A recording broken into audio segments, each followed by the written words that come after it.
Why the New Orleans Saints future is extremely concerning. Bump, bump, bump. This is a video from Football Analysis. Ladies and gentlemen, this was sent to me a few times by viewers. They wanted me to react to it. I was hesitant. I'm not going to lie. I was hesitant to react to this video because these AI-generated B-roll voiceover videos are probably the worst content on YouTube, honestly. They are so lazy and wrong, and the information, I mean, no lie, you could honestly just record fart noises for 14 minutes and get the same out of this. So I said, well, how can I make this more entertaining for the viewers? Because I'm always thinking about you. I'm always thinking about the viewers. When you're at the top of the mountain, face of the franchise, that's what you got to do. So I created, boom, bingo card. So we're going to play bingo while we do this. All right, so I have a bingo card. Whenever the robot mentions one of the things, we're going to cross them off and see if we can get a bingo. So we have Drew Brees in the top left. Drew Brees hasn't played for the Saints in a long, long time, but yet he's going to be a part of this video, I'm sure. Cam Jordan, he'll be mentioned. Old roster. So this is where they talk about how the Saints have an aging roster and aging players. And then we have Derek Carr okay. We have reading the roster. So they love to just read our depth chart because that can fill about 12 minutes and they won't have to make an actual point. Over the cap. So this will talk about how the Saints are over the cap and how they have to do this, and this to get under the cap. Dennis Allen. Dennis Allen is not the head coach of the New Orleans Saints. He got fired, but yet I'm sure they'll spend time talking about him. The previous season recap. This also will fill in a majority of this video's time where they'll go through and talk about the previous season, which has absolutely no correlation to this season. And then, of course, salary cap hell. Now, they have to actually say the term salary cap hell. All right, so that's the bingo card. Let's go ahead and play and see what we can do. The New Orleans Saints finished the 2024 season with a 5-12 record and missed the playoffs for the fourth straight year. It wasn't a surprise they missed the playoffs, but what was a surprise was how they started the 2024 season, then completely fell off the wagon. All right, so let's go ahead and write the previous season. That one was quick. All right, so previous season. Let's go ahead. During the first two games of the year, they put up 91 total points and had victory margins of 37 points over the Panthers in Week 1 and 25 points over the Cowboys in Dallas in Week 2. People may not remember. Now, I'm not going to, I could give us a Dennis Allen mark here because they showed Dennis Allen in the first 25 seconds of the video, but I'm not going to. I wanted to actually say it. This, but after the first two games, there were a lot of wild thoughts about the 2024 Saints and how far they could go. People were talking about how Clint Kubiak was hitting his stride and that he was the next offensive mastermind and that Derek Carr was going to have a career year and that the Saints were going to be legitimate contenders. I know that seems like a different lifetime ago, but those thoughts were out there. The Saints proceeded to go 0-7 in their next 7 games, to which Dennis Allen was fired, and here we are 6 months later with the Saints' future looking as dim as it ever has. Okay, so, last year was an interesting year for the Saints because if you look at just the results and you look at the number itself, wins/losses, it's a year where you could say they were bad. They were obviously bad. They were always going to be bad, blah, blah, blah. If you look at the injuries and you look at who played and you look at some of the people who were on the field and all that stuff, it's a very complex season. It's a very unique season. I think, before the season, we talked about how the Saints' ceiling was way higher than people were giving them credit for. And that was obviously true. Again, we were right. Everyone else was wrong, per usual. But the Saints' ceiling was super high. Now, obviously, you start having to play undrafted free agents. You start having to play practice squad level players at multiple positions. You're often, of course, things can go awry. In reality, I think the Saints they were not as good as they showed in the first 2 games, but they weren't as bad as they showed at times either. If everyone would have been healthy and the season would have been relatively consistent, I think we probably would have won the division and more than likely won somewhere in the neighborhood of 10 or 11 games. I think it's about where the Saints were, about where they would finish.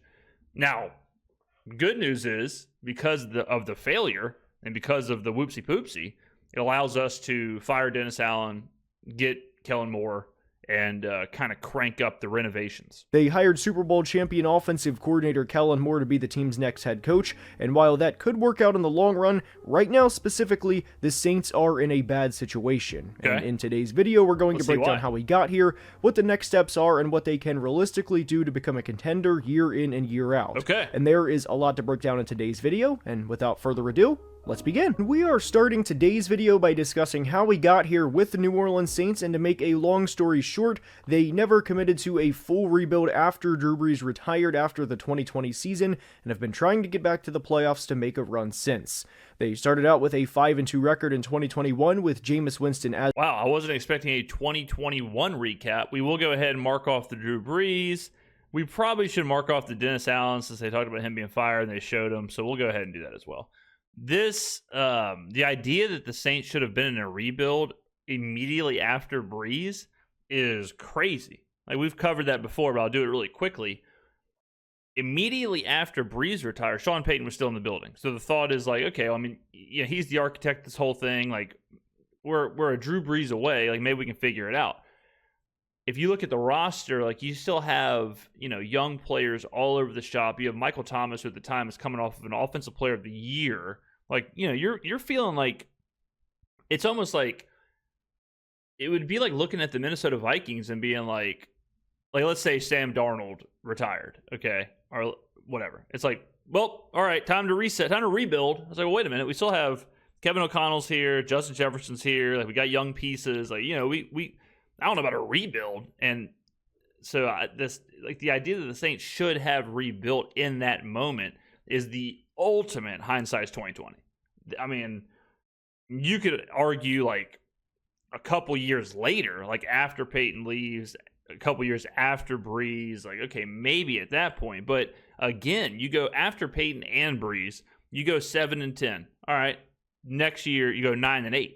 Like, all of a sudden it's like, okay, well, I mean, we gained 2 wins. We're 9-8. We're on the fringe of winning a division. Like, that's still a weird time to blow it up, especially when you still have players that are playing at a high level at that point. You still have Marshawn Lattimore. You still have Alvin Kamara.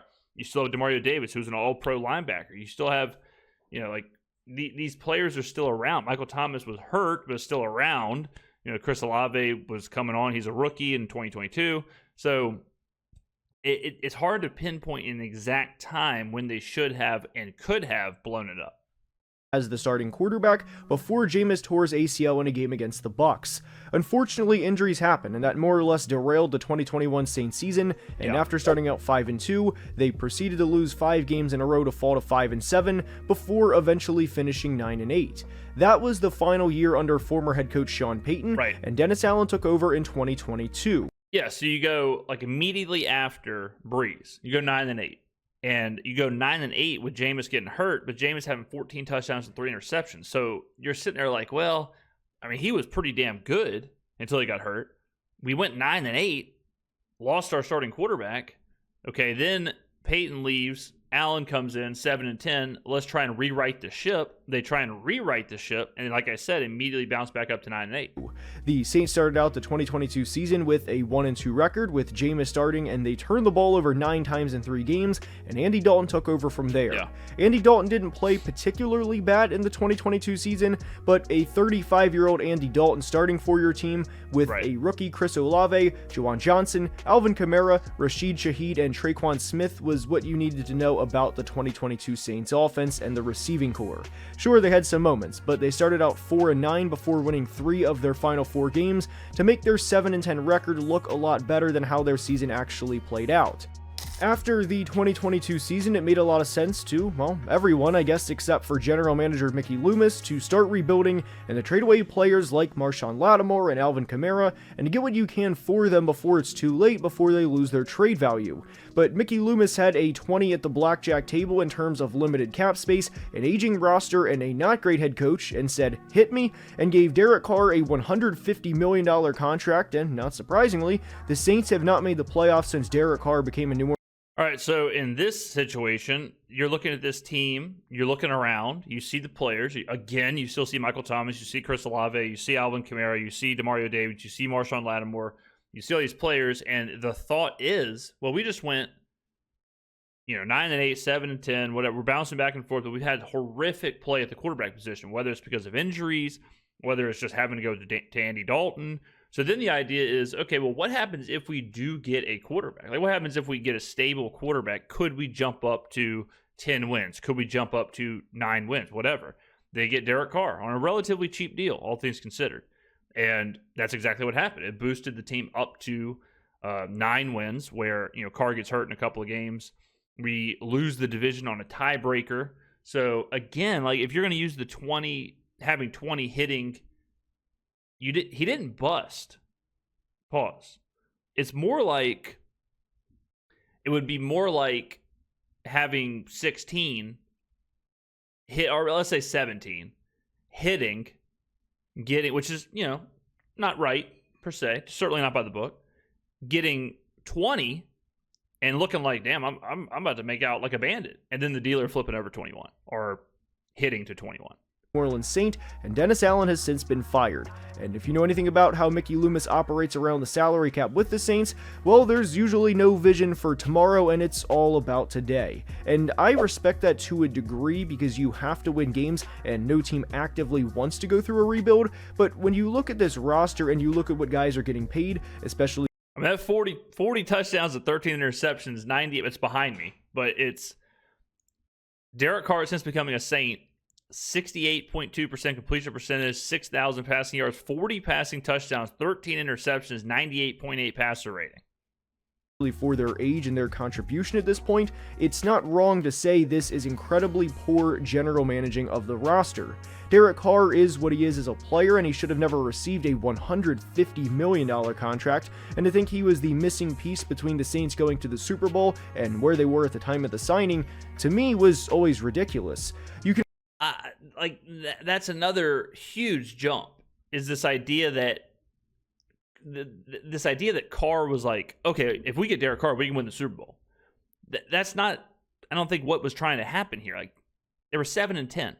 So I think this is more of a, is Derek Carr the bridge between 7-10 and 10 wins? Yeah, he was, right? Like that was the idea. That's the plan.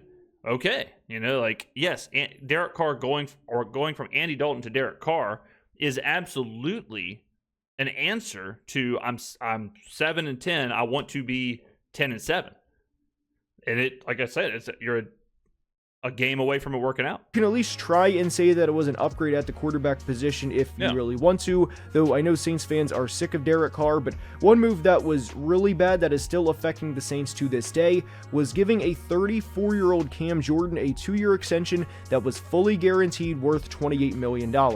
Not surprisingly, in the trenches and after... All right, we'll go ahead and mark off Cam Jordan here.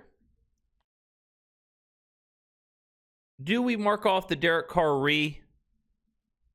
he did, like, that would give us a bingo up top. Let's let it go for a little bit longer. Playing over 12,000 career snaps, Cam Jordan is not the player he was in his prime. And he had a year you would expect a 14-year veteran to have in 2024, as he really declined from the player he was even 3 or 4 years ago, yet is on the hooks for $20 million in 2025, and this is per overthecap.com. I fully realize Cam is an 8-time Pro Bowler and should undoubtedly receive a phone call the minute he retires, letting him know he will be inducted into the Saints Ring of Honor the following year after his retirement, preferably at halftime in a game against the hated division rival Falcons. But this was an egregiously terrible decision by Mickey Loomis to extend Cam Jordan and hurt the cap in the process, even despite the cap going up as time goes on. And when you look at the Saints cap situation, it's obviously not good for several reasons. This information will be either from OverTheCap or SpotTrack.com, and at the time of this video release, the Saints currently have $50.7 million in dead cap, which is 4th in the NFL. For those who may not know, what that means is they are paying previous players a total of $50.7 million in 2025 to not play for the Saints. Obviously, you want as little dead cap money as possible, but it's not enough for the Saints to have that amount of money going towards players not playing for the team. They're also dead last in cap space at the time of this video release, as they're $46 million over the cap right now. The 3 biggest dead cap hits they have is Marshawn Lattimore with a whopping $31.6 million dead cap hit. Michael Thomas, yes, the receiver Michael Thomas, has a dead cap hit of $9.1 million, and Jameis Winston has a dead cap hit of $7.3 million. One of my biggest frustration with the Saints and the way they run their accounting books, if you will, is the way they manipulate the cap. You may hear on social media that the cap isn't real, and despite the lack of on-field results, I think the Saints are actually a pretty good example of that. And what I mean by this is right now, Derek Carr, Cam Jordan, Tyrann Mathieu, and Chase Young, who is a free agent by the way, are scheduled to make $91.7 million cumulatively from the Saints in 2025. So what the Saints will do, and why I am so frustrated with the way their organization is, they will have void years for players and restructure contracts, which in the simplest terms converts their salaries to a bonus that can be prorated over the remaining years of the contract for salary cap purposes. This is why Chase Young, who signed a one-year $13 million deal with the Saints last offseason, and a player who had a pretty solid year for the Saints all things considered, will no longer be on the roster in 2025, at least I would be shocked if he was, and will still get paid $9 million from the Saints this year. The $9 million he is making this year from the Saints was pushed back from last year, so they could, you guessed it, just to be able to get under the salary cap for the 2024 season. And this So I've had to explain, I've explained this a million times, so I won't go too long into this, but it is worth mentioning. This manipulation of the cap in itself is not wrong. The manipulation of the cap is absolutely the way you should be managing the cap. The only reason teams have a ton of cap money, or they're well under the cap, is because they don't have players good enough to give big money to. You do not want $40-50 million. You don't want to be under the cap. You don't get any extra credit. You don't get any wins for that. You don't get any points for that. You want to try and manipulate the cap to have the best players on your roster for the longest period of time. That is the whole goal of the cap. All right? Here is what we know. Here is a universal truth. And again, I've done a full masterclass 50-minute video explaining how the salary cap works. If you want to see that, go check it out. Universal truth is that the salary cap will always go up. It will never go down. We see that every other year. The NFL announces, there's $25 million more to the salary cap because the TV deals will keep going up. The NFL's business will keep going up. Money inherently will keep being more expensive. Just things get more expensive. This is economics 101. So if you know that, then you know that a dollar today is more valuable than a dollar 5 years from now. So if you can pay a bill 5 years from now, you of course want to. Here's a metaphor. You've got a $5 bill, or not a bill, but you have a payment of $5 you have to make. You have $10 in your bank account. Next year, same payment, $5, but you have $20 in your bank account. When do you want to pay the bill? You would want to pay it next year. If you paid it this year, you're using 50% of your bank account to pay the bill, right? If you go next year, see, it's way cheaper, okay? That's how the Eagles, the Saints, all kind of teams do it. The Eagles kick the can just as much as the Saints, but you won't hear anything about that because the Eagles just won the Super Bowl, all right? And you didn't hear anything about the Saints kicking the can for 15 years when the Saints were winning 13 games, 12 games, Super Bowls, going to NFC title games and all that, all right? The problem is when the players that you are paying and investing in and keeping on the roster, when they no longer are worth the investment. That is the problem. The whole point of the roster manipulation, like I said, is to keep a core group of players on the roster playing together because you believe that is your best window to win. Go ask the Cincinnati Bengals, all right? They are doing everything they can to keep Jamar Chase, T. Higgins, and Joe Burrow together because they believe that's their best chance to win. The issue is when the players quit producing either because of injury, Michael Thomas, or age, Demario Davis, and Cam Jordan. Marshawn Lattimore also could be put in there for injury. That's the problem because now you're investing and you're kicking the can and you're not getting the results from the players. Then you have to try and manipulate or clean the books in order to reset, to redo it with new players. How do you do that? The draft. Okay? Exactly what the Saints did in 2016 and 17, which is exactly why we're here now. And now we're at that reset period where you flush the books, trade Marshawn Lattimore, restructure contracts, whatever you got to do to flush the books. You reset, get draft picks. You find the new group of players that you want to invest in that give you the best chance to win, and you keep doing this forever. So kicking the can, salary cap manipulation, all of that should not have a negative connotation attached to it, because inherently it is the correct way to do it. Inherently, it's what you want to do with the cap. You want to manipulate it. You want to keep the best amount of players on the team at one time. You do not want to go into the season and say, guess what, guys? We have the most salary cap money in the NFL, because that doesn't do you any good. You want to spend the money. Another metaphor I've used. If you have $1 million, okay, you would rather buy 9 rental properties for $100,000 each, have 9 rental properties and $100,000 in your bank account. You'd rather do that than buy 1 rental property for $100,000, but have $900,000 in your bank account. That $900,000 isn't doing anything for you. You'd much rather have a low amount of cash and a high amount of assets. Okay, again, Economics 101. This is a large reason why the Saints' job was so unattractive to begin with after they fired Dennis Allen.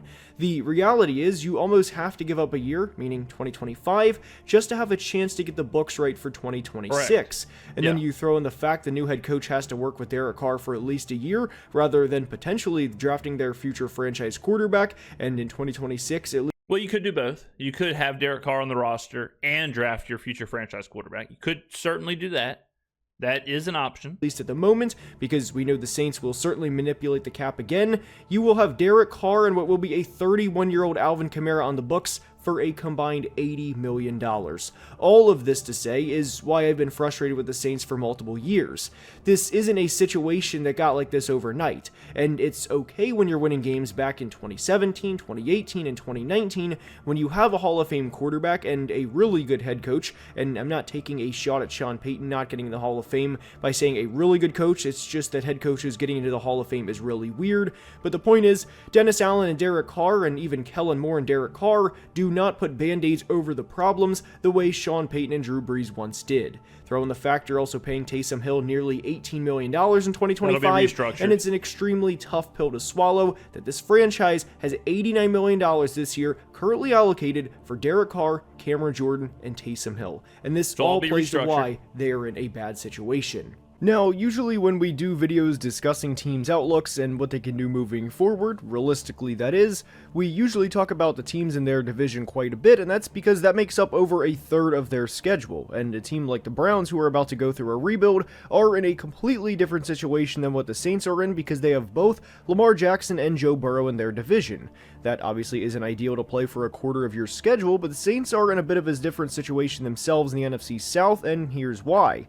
I acknowledge the trajectory of both the Falcons and Panthers are going to be on the rise entering 2025, as it should be, by the way, and I'm incredibly happy for Bryce Young with the way he finished the 2024 season, and the fact it looked like the monkey was finally off of his back, and it's not wrong to say that he looked like a completely different player in the final handful of games in 2024. You know what's funny about Bryce Young is that he was so bad that him being average, people are like, oh yeah, the trajectory is up, baby. The Panthers are on the rise. The Panthers are good to go. Now, Bryce Young had a handful of average games. My Twitter would be blowing up that Bryce Young's lighting it up. Bryce Young finally looks like a first-round pick. Bryce Young looks like this, looks like that. And I go and check the score. It's like Bryce Young, 17 for 27 for 206 yards and a touchdown, no picks. And people are just gushing over him. Shows you how bad he was. Should the Panthers, because of a handful of good games or average games, should the Panthers be on the rise? I don't know. And it's funny, too, when you look at a team like the Falcons, who made a way bigger mistake with Kirk Cousins than the Saints did with Derek Carr, but Falcons are on the rise too, I guess. But whenever people talk about, think about the Falcons. They draft Kyle Pitts, top 10. They draft, or they go sign Kirk Cousins. They get Raheem Morris, who was one of the worst coaches in the NFL last year. All this stuff happens with the Falcons. They consistently are disappointing. They're consistently underachieving, consistently making bad decisions. And whatever. They're on the rise, I guess, because Bijan's cool. About a player who is on the verge of breaking out or had a good handful of games the way Bryce Young did, the best is always projected. And I get it. You don't want to sit here and say, well, what if Bryce goes back to the beginning of 2024? Bryce. I mean, it's exactly what I'm talking about. Like, look at these stats behind me. Final 10 games, 2,100 passing yards. So he's averaging 210 yards a game, 15 touchdowns. So a touchdown-ish per game, 6 interceptions, 88.9 passer rating, averaging 22 rushing yards a game.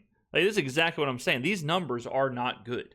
These numbers are just like bang out. These are Gardner Minshew numbers.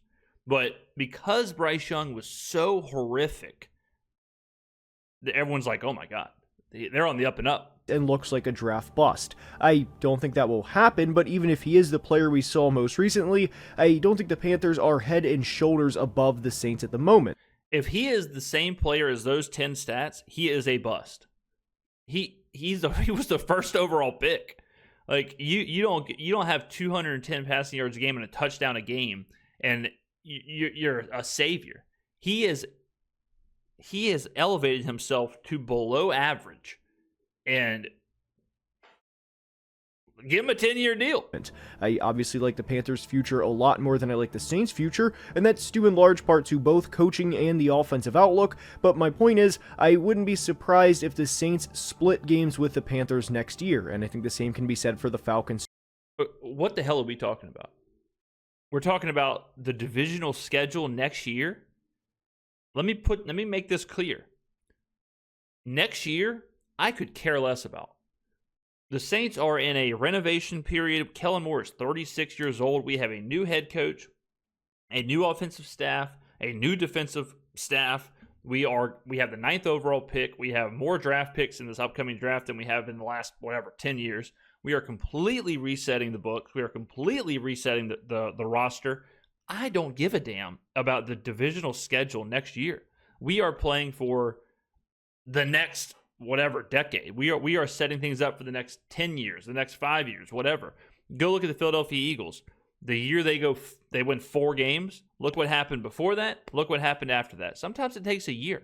Sometimes it takes a year to get the bad out, get the good in, reset things, chill, relax, get some better players in, rebuild an identity and a culture. That's where the Saints are at. If they split with the Panthers next year, whatever, who cares? But the idea that the Panthers are like their trajectory is so much higher. Why? Because Bryce Young threw for 200 yards a game. Get real. Too. Now, if I had to predict a winner between the Saints and Falcons, with an offseason of work for Michael Penix and the Falcons, I do think Atlanta would sweep the Saints in 2025, but the point is, I don't think it's unreasonable for the Saints to go 2-4 in the NFC South, and maybe even 3-3, though at this point, I think the Bucs are a definitive tier above the Saints. But the reason I am concerned for the Saints entering 2025 is, while I don't think they're a good team by any means, and I would never choose this team to go on the road to a Philly, LA Rams, Detroit, or wherever to go win a road playoff game, much less 3 in a row, I don't think they are bottom of the NFC finish with a top 2 pick bad. And I would argue the Saints are in the worst position in sports at the moment, and I think Derek Carr plays a pretty significant... The worst position in sports? Jesus. Can part within that, and Mickey Loomis for that matter too. I just don't think there's any way that Mickey Loomis, given that he's been with the Saints organization since the year 2000, looks at this roster regardless of what they do this offseason, because remember, they're always going to be limited financially, at least with how Mickey Loomis runs the organization. Well, except in 2026 and 2027. And thinks to himself, you know what? This team is going to win 13 games and shock everyone, and we're going to bring this city a Super Bowl. I don't buy it. And with 2 of the 3 teams in the division in a clear rebuild mode, that's a dangerous situation to be in because you can inevitably win a couple of games and hurt your draft stock in the process. Now, I completely understand and acknowledge you can't say to Cam Jordan to go out and play bad intentionally, and even the younger players on the roster and to lose games so we can effectively replace you with better players. That's obviously not how professional sports works, but with the uncertainty around really every skill position on offense at the moment, and with not great drafting over the course of the last few years, combined with a team that never acknowledges they need to rebuild, you have the perfect recipe for where the Saints... What are we talking... I'm lost at what we're talking about. First of all, we are rebuilding. All right? It's happening. We just traded Marshawn Lattimore, restructuring all these contracts. We're about to offload all these older players. Like, we're obviously rebuilding. Just because you're not quote unquote tanking just because you don't have the first pick in the draft. We're rebuilding. Like, rebuild looks different. Okay, it's not always the exact same thing to be a rebuild. Currently are, and that's a team that's destined for a 4 to 7 win season in 2025 with a self-induced terrible cap situation and a very bleak future. So what can the Saints actually do to get out of this mess? And I mean realistically, well, per overthecap. I hope I hope he goes 11 minutes here to then say what can they do, and I hope he then says exactly what the Saints are currently doing. They can restructure Derek Carr, which is to be expected, and by doing so, the $46 million cap hit he currently has would shrink down to $15 million again per over the cap. This would, of course, affect the 26 and 27 salary cap, though not as much as you may think right now, as they are like $65 million under the cap in 26, and by making this move, they would still be $57 million under the cap. They'll also have to restructure Cam Jordan and Taysom Hill too, and I wouldn't be surprised if they designate Taysom Hill as a post-June 1st cut, given that he will be 35 years old in August. They'll also have to restructure a couple of other... It is kind of funny in the same video, he was like, we don't see any relief salary cap-wise moving forward, and then he just said, well, in 2026, it'll actually be well under the cap. Players, whether it's DeMario Davis or Carl Granderson or both, and go from there. And they'll also have to make a decision on Tyrann Mathieu at some point, and my best guess, in terms of what the Saints actually plan to do at this point, is to use 2025 as a get-right year and focusing on building a better team in 2026. Yep, they are doing that. I was never hopeful with this team under Dennis Allen, and I thought at best that maybe they would win a playoff game and get bounced in the divisional round of the playoffs. But with Kellen Moore coming over from the Eagles, this is the first year in several years for the Saints where I legitimately think Mickey Loomis will be grounded to a degree and that there will be some sort of long-term vision in place with this franchise. The reason I think that is internally, I believe they convinced themselves that because they won 4 of their final 5 games in 2023 and actually ended up finishing top 10 in both offensive and defensive points per game in 2023, that they were only a piece or 2 away entering last year. And I think that goes back to signing a player like Chase Young in free agency, who was by every definition a boom or bust player.